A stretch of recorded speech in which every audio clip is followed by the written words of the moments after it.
Amén. Vamos a empezar esta noche en el capítulo 23. Ahora notando lo que es, vamos a dar el 23 y el 24 en un solo giro. El 23 empieza con la muerte de Sara. Ahora quiero notar en estos capítulos, contrastan entre sí. Porque en uno tenemos un funeral y en otro tenemos una boda. La tierra de Canaán, quiero que subrayen esto es bien importante, es tierra de monte, ahí dice vegas, pero cámbialo a valles. El libro de Deuteronomio capítulo 11 y el versículo 11 nos enseña esto. La vida cristiana tiene tanta tristeza como alegrías. Sin embargo, en ambas, Abraham caminó por fe, de acuerdo al libro de Hebreos capítulo 11, 13 al 17. El capítulo 23 muestra a Abraham como un doliente que sufre más, no como los otros que no tienen esperanza. Ahí lo dice en Primera de Tesalonicenses capítulo 4 y versículo 13, cuando está hablando de la bendita esperanza que tenemos que Cristo va a venir por nosotros. ¿Qué testimonio fue para sus vecinos perdidos la diferencia en el sepelio de Sara y lo que ellos experimentaban? Ahora, notamos que Abraham, aún en la muerte de su esposa y aún en los problemas que él estaba enfrentando, allá abajito dice, él hizo todo decentemente y con orden. Necesitamos tener cuidado, de no hacer una vergüenza del nombre de Cristo cuando estamos en situaciones extremas en nuestra vida. Amén. Necesitamos recordar la fe que tenemos en nuestro corazón y hacer las cosas bien. Ahora, quiero notar, nos concentramos en el capítulo 24, que es rico en lecciones espirituales. Vemos en Abraham, su criado, y Rebeca, tres maravillosos ejemplos. Nomás quiero mencionar una sola cosa del libro de Génesis capítulo 23, que es el lugar donde enterró su esposa. Ahora tienes que estudiar el Génesis 3 para sacar esto, pero el lugar en español se escribe Macpela. Escríbenlo en su libro, anótenlo. ¿Quién necesita plumas? Se me olvidó decirles, pero aquí hay plumas si alguien necesita pasar y agarrar una.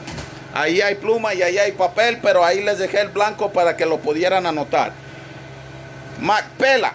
Ahora quiero notar, leímos en el libro de Hebreos la semana pasada que Abraham creía en la resurrección, por eso podía no fácilmente, pero podía con fe sacrificar a su hijo, porque creía en la resurrección. La palabra Macpelá significa doble cueva o doble entrada. O sea que el lugar donde él enterró a Sara tenía una entrada tanto como tenía una salida. Es importante notarlo, hermanos, y usted lo puede mascar toda la noche, lo interesante que es un solo nombre de la palabra de Dios, porque Macpela, cuando él compró ese lugar, si él fue el que lo nombró o fue otro, no es lo importante, sino que la cueva fue nombrado Macpela porque había entrada y había salida. Abraham no iba a quedar ahí. Hay 6 enterrados en la cueva de Macpela. Hay 6 personas que lo entierran ahí. Tenían la plena esperanza y la seguridad en Dios que así como entraron, iban a salir.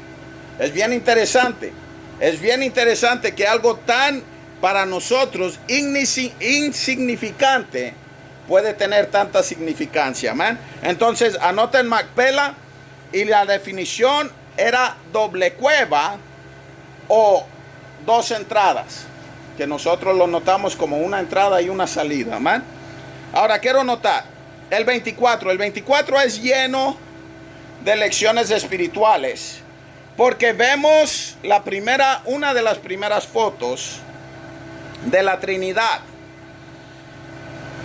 Notamos primeramente en lo práctico el ejemplo de la dedicación de Abraham en el versículo 1 al versículo 9. Era Abraham ya viejo y bien avanzado en años, y Jehová había bendecido a Abraham en todo. Y dijo a Abraham, esto es el 24, versículo 1 y 2, a un criado suyo, el más viejo de su casa, que era el que gobernaba en todo lo que tenía: pon ahora tu mano debajo de mi muslo y te juramentaré por Jehová, Dios de los cielos y Dios de la tierra, que no tomarás para mi hijo mujer de las hijas de los cananeos, entre los cuales yo habito. Ahora queremos notar, Abraham no quería cualquier esposa para su hijo. Abraham, estamos viendo en estos momentos, y podemos notarlo por lo que ya hemos estudiado y por lo que vamos a estudiar, que lo vemos a Abraham de 140 años. Podemos ver eso en el 25:20 y podemos ver eso en el 21:5. Podemos ver dónde va avanzando su edad. Ahora, Dios le había bendecido espiritualmente y materialmente, pero quería asegurarse que sobre todas las cosas, que lo que Dios le había dado en esta tierra, que es Isaac, su hijo, el hijo de promesa, que él iba a salir bien en lo que era su matrimonio. Ahora, noten esto, y quiero que lo subrayen, quiero que lo anoten, quiero que lo vean con lo que es el estudio de esta noche. Abraham, en este capítulo, representa, o es un cuadro, una foto de lo que es Dios Padre. Dios Padre ha escogido a una esposa para Dios Hijo, que es nosotros, la iglesia. Él no quiere cualquiera para su hijo, quiere una iglesia pura, viva y verdadera. Y es importante notar esto, porque Abraham le dice al hombre, dice: no, hombre, yo no quiero que sea cualquier cosa, yo quiero que me hagas un juramento este día por el Dios del cielo, que tú no vas a escoger una de estas mujeres paganas, sino que tú vas a regresar a escoger una de los que son de Dios. Ahora, notando, la mujer debía venir de la familia de Dios. No debía ser de las mujeres paganas. Sin duda, había muchos cananitas hermosas y de talento que hubieran estado muy contentas en casarse con Isaac y tener parte de las grandes riquezas que Abraham tenía. Pero esto iba en contra de la voluntad de Dios. En los versículos 6 y 8, Abraham enfatiza este hecho, y necesitamos enfatizarlo hoy: con tal que sea en el Señor. Amén. Con tal que sea en el Señor. Es la admonición de 1 Corintios 7, 39 al 40 y 2 Corintios 6, 14 al 18. Es trágico cuando los padres empujan a los hijos a casarse en la sociedad y fuera de la bendición del Señor. Abraham prefiere que su hijo se quedará soltero antes que él regrese a Ur buscando esposa, o que tomara esposa de entre las naciones cananeas. ¿Eh? Dios había dicho una promesa específica a Abraham, y Abraham no quería la cualquiera del mundo, cualquiera pagana. Abraham quería lo que Dios tenía para su hijo. Ejemplo práctico: los muchachos, bueno, los hermanos ya no se deben de casar de vuelta, ¿verdad? Pero los muchachos deben de buscar la de Dios. Pero el ejemplo espiritual es Dios Padre buscando a la esposa de su hijo. Ahora notamos el ejemplo de la devoción del criado. Versículo 10 al versículo 49 nos enseña a este criado buscando y buscando y buscando ¿cómo se dice? Estaba buscando la perfecta voluntad de Dios para el hijo de su amo. Es un sentido espiritual. En este sentido espiritual, este criado es un cuadro del Espíritu Santo, cuya obra es traer al perdido a Cristo y así formar su esposa. No se da el nombre del criado porque el ministerio del Espíritu Santo es apuntar a Cristo y glorificarle. Nótese cuán a menudo el criado menciona a su amo y al hijo de su amo. Vivía para complacer a su amo, porque la palabra amo se halla, noten, 22 veces en este capítulo. El Espíritu ha sido enviado para representar a Cristo y hacer la voluntad del Salvador en la tierra. Ahora quiero que voltean a la siguiente hoja, y nomás para ir con lo que estamos hablando aquí. Ustedes léanlo, búsquenlo y hállenlo. A lo mejor vamos a tener que rellenar la planta, pero hállenlo y léanlo, los versos que le di, del 10 al 49. Este hombre nunca se menciona su nombre, lo que acabamos de leer en la lección. No lo conocemos a él, conocemos al hijo y al amo. No conocemos al siervo. Hay tantas veces que estamos en culto y el Espíritu Santo de Dios cae sobre la iglesia, y la iglesia glorifica al Padre y al Hijo. Es importante saber que Dios anda por medio de su Espíritu Santo buscando la perfecta esposa para su Hijo. Ahora queremos notar el ejemplo de la decisión de Rebeca, y esto notando que Isaac es la representación de Jesucristo, esperando que el Espíritu traiga a su esposa. De nuevo, del versículo 50 al 67, de nuevo vemos un cuadro de Cristo y su iglesia. Noten, Rebeca era una virgen pura, así como lo será la iglesia cuando se realizan las bodas en el cielo. Apocalipsis 19, 7 al 8. Nótese que Rebeca se identifica con el rebaño, así como la iglesia es tanto esposa como rebaño de Cristo. Ahora me estoy brincando algunos parágrafos ahí, y estoy empezando 3 abajo de donde dejé de leer. No podemos sino admirar su decisión cuando ella dijo en este pasaje: sí iré. Esto es un acto de fe. ¿A quién amáis sin haberlo visto? Primera de Pedro 1:8.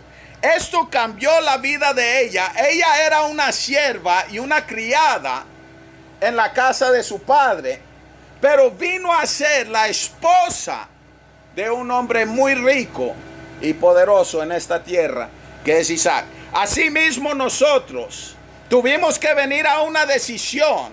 Escúcheme bien, hermanos, esto es extra notas. Tuvimos que llegar a la decisión que íbamos a caminar por fe y no por vista. Ella nunca había visto a Isaac. Ella nunca había visto a Abraham. Llegó el criado de su amo, que ella nunca había conocido, y ella le dijo: sí iré, sí iré. Un día el Espíritu Santo tocó tu vida.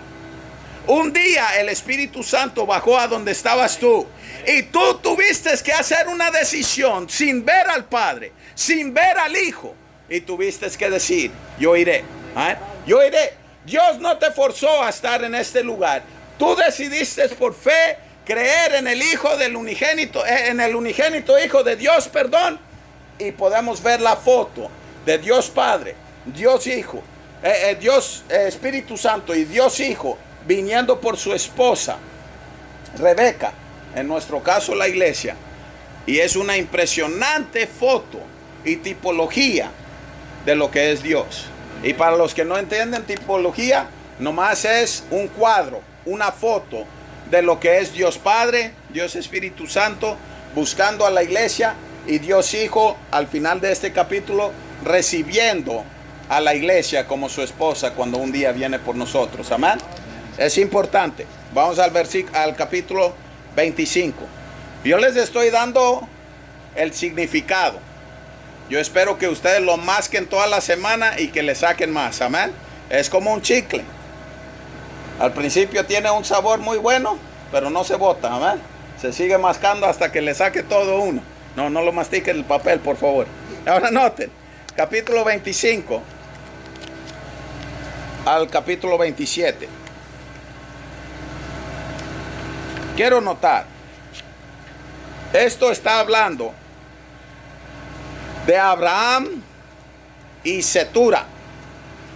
Voy a leer el primero del pasaje para que entendamos el contexto del capítulo.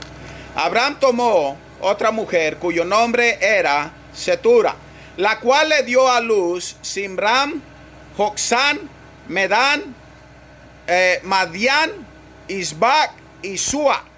Y Joksán engendró a Seba y a Dedán, e hijos de Dedán fueron Asurim, Letusim y Leumim. E hijos de Madeín, Efa, Efer, Anoc, Abidá y Elda. Estos fueron los hijos de Cetura. Y Abraham dio todo cuanto tenía a Isaac, pero a los hijos de sus concubinas dio Abraham dones y los envió lejos de Isaac, su hijo, mientras él vivía hacia el oriente, a la tierra oriental. Cuidó de ellos, pero los mandó lejos. Estos no eran el hijo de la promesa. Estos no eran los hijos de la promesa. Isaac es el hijo de la promesa. Isaac era el hijo de un padre famoso, Abraham, y el padre de un hijo famoso, Jacob. Y algunos lo pierden al estudiar Génesis porque es un corto pasaje que habla de Isaac. Aunque vivió más que cualquiera de los otros patriarcas de Abraham, Isaac y Jacob, el que vivió más fue Isaac. Su vida fue menos emocionante. Desafortunadamente, no parece ser tan fuerte en la fe al final de su vida como al principio. Entonces, en el capítulo 25, notamos Isaac, el padre. Ahora notamos en el verso 1 al verso 11, un hogar distinguido. El matrimonio de Abraham después de la muerte de Sara se dio otros 6 hijos y por lo menos 7 nietos y 3 bisnietos. Sin embargo, nótese que estos hijos adicionales de Abraham no tenían el estatus dado a Isaac, porque como Cristo, él es el heredero de todo. Hebreos 1:2. La muerte de Abraham muestra lo que la fe puede hacer por un hombre. Murió en paz. Murió en paz. Murió lleno, satisfecho y en la fe. Esta es la herencia que Abraham le legó a su hijo, su ejemplo piadoso, la tienda, el altar y las maravillosas promesas de Dios. Estas bendiciones espirituales significan mucho más para un hijo que cualquier riqueza material. Ahora noten, Abraham está por morir. ¿Qué no tenía Lot? Lo hemos dicho 1001 veces. Altar. ¿Qué tenía Abraham? Altar. Lo heredera a su hijo. Una cosa bien importante para ti, no nomás es edificar tu altar, pero es pasar tu vida de oración para tus hijos. Tu fe no va a pasar a tus hijos hasta que tu vida de oración pase a tus hijos. Notamos un hogar distinguido. Era el hogar de Abraham, que él pasó y bajó a Isaac. Notamos un hogar desilusionado, versículo 12 al versículo 23. Ahora quiero leer unos pocos versos ahí para que lo noten y para que entendamos. Entre más ustedes lo leen en casa, más rápido vamos a poder ir aquí en el instituto. Estos son las descendencias de Ismael, hijo de Abraham, a quien le dio a luz Agar la egipcia, sierva de Sara. Esto pues son los nombres de los hijos de Ismael, nombrados en el orden de su nacimiento. El primogénito de Ismael, Nebaiot, luego Sedar, Adbel, Misban. Ahora vamos a brincar el versículo 16. Estos son los hijos de Ismael y estos sus nombres por sus villas y por sus campamentos, 12 príncipes por su familia. Y estos fueron los años de la vida de Ismael, 136 años, y exhaló el espíritu Ismael y murió y fue unido a su pueblo. Y habitaron desde desde Avila hasta Shur, que está frente de Egipto, viniendo a Asiria, y murió en presencia de todos sus hermanos. Un hogar desilusionado. El cumplimiento de la promesa del pacto de Dios exige que Isaac y Rebeca tuvieron hijos. Sin embargo, en los primeros 20 años de matrimonio, ella fue estéril. Qué delicia es ver cómo estos esposos con mentalidad espiritual llevaron su carga al Señor. Ahora, en el versículo 22 dice, y los hijos, en el versículo 20 dice, y era Isaac de 40 años cuando tomó por mujer a Rebeca, hija de Betuel, arameo de Padan Aram, hermana de Labán, arameo. Y oró Isaac a Jehová por su mujer, que era estéril, y lo aceptó Jehová, y concibió Rebeca, su mujer. Y los hijos luchaban dentro de ella, y dijo, si es así, ¿para qué vivo yo? Y fue a consultar a Jehová, y le respondió Jehová, 2 naciones hay en tu seno, y 2 pueblos serán divididos desde tus entrañas. Un pueblo será más fuerte que el otro pueblo, y el mayor servirá al menor. Notamos que desde el principio Dios lo puso sobre ellos.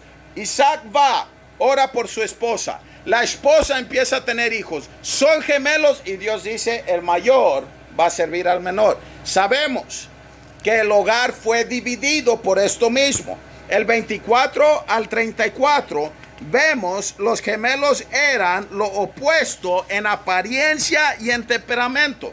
Ahora noten esto, hermanos, y quiero que lo apunten. Esaú fue velludo. Ahí está, ustedes lo pueden subrayar. Su nombre o su apodo, Edom, significaba rojo.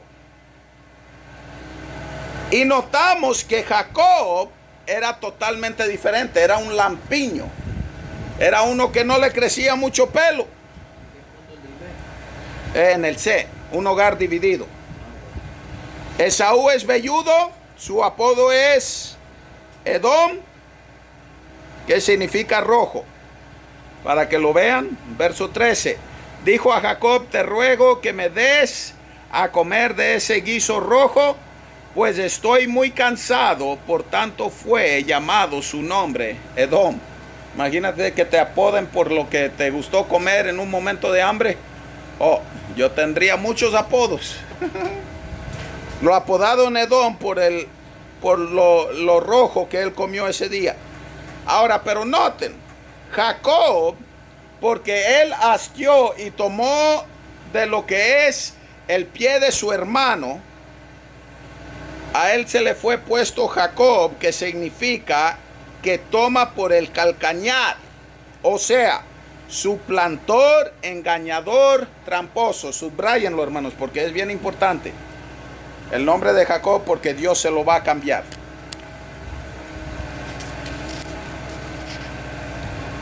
Ahora, quiero notar, Lot no tenía altar, Abraham tenía altar, Isaac tenía altar, él fue a orar por su esposa.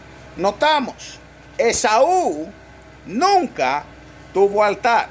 Lo puede empezar a ver que Esaú no tenía ningún interés en Dios, sino que Esaú era uno que le gustaba mirar al mundo, uno que le gustaba cazar, uno que le gustaba ir a su propio bien. Y aunque Jacob fue el suplantador, Jacob quería la bendición de Dios. Y Esaú le valió la bendición de Dios, no tuvo ninguna fe en esa bendición de la primogenitura, y se la vendió en este capítulo a Jacob por una comidita. Es importante notarlo, que es una cosa común en la Biblia. De los que no sirvieron a Dios, de los que cayeron en grandes errores, no tenían altar. ¿Ah? Notamos que viene un tiempo donde Esaú acuerdo a Hebreos, ruega, pero no puede hallar arrepentimiento. Llora amargamente y no haya arrepentimiento. Entonces notamos a Isaac el padre. Notamos segundo, en el capítulo 26, Isaac el peregrino. Si se recuerdan que les dije de peregrinos, ¿qué representa en la palabra de Dios el peregrino? Recuérdense, hermanos, representa a uno que no está cómodo en el mundo que está viviendo. Amén. Representa a uno que está buscando algo de Dios que es mejor para él. Anótenlo, hermanos. El peregrino significa alguien que está buscando la tierra prometida de Dios, para hacerlo más fácil. Anótenlo ahí en una hoja para que lo tengan, para entender lo que es Isaac el peregrino. Ahorita vamos a ver donde Jacob dejó de ser peregrino, alguien que está buscando la tierra prometida. Recuérdense, Abraham, peregrino. Isaac, peregrino. Lot, no, él quiso andar en casa. Después vamos a ver un tiempo que Jacob edificó su casa. Está buscando la tierra prometida. No está, básicamente, para que entiendan la definición, hermanos, no está a gusto donde está peregrinando al lugar que Dios le ha dado. Exacto, exacto. Está queriendo hallar la promesa de Dios. Ahora noten, este es lo que siempre vemos con el peregrino. El peregrino tiene tienda. El que está a gusto en el mundo tiene casa. Amén. Y ahora no tomamos eso literal ahora en día. Calmado, hermano Elmer, no lo venda todavía. Si Dios le pone en su corazón, recuérdese su diezmo, por favor. Pero aparte de eso, no se preocupe. No se preocupe por eso.